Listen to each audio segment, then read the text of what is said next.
हम तो भगवान शिव को मानने वाले हैं, इसलिए जहर भी पीते हैं और फिर भी जीते हैं।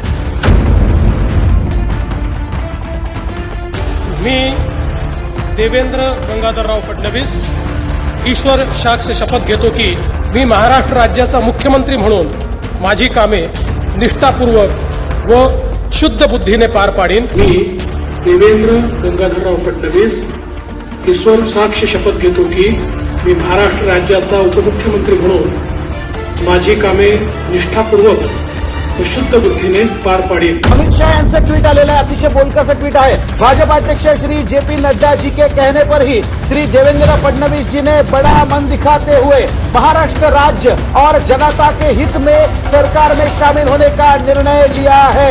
यह निर्णय महाराष्ट्र के प्रति उनकी सच्ची निष्ठा व सेवाभाव का परिचायक है। इसके लिए मैं उनको हृदय से बधाई देता हूँ।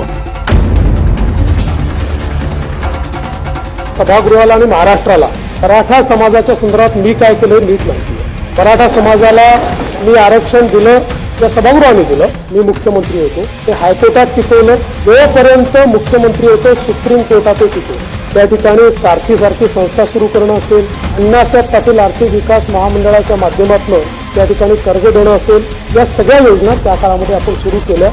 देवेंद्र फडणवीस मी तुला काय आवश्यक आहे, तुम्हाला बाकीच्यांसारखं समजू नको।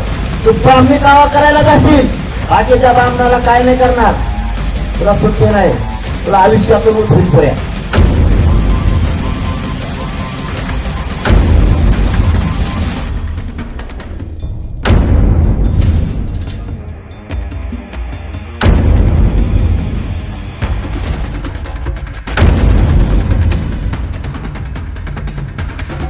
मुख्यमंत्री एकनाथराव शिंदे जर असं म्हटलं की मराठा आरक्षणाकरता कुठलाही निर्णय घ्यायचा तुम्ही प्रयत्न केला आणि तो प्रयत्न मी थांबवला तर त्या क्षणी माझ्या पदाचाही राजीनामा देईल आणि राजकारणात देखील देईल। हम तो भगवान शिव को मानने वाले हैं, इसलिए जहर भी पीते हैं और फिर भी जीते हैं।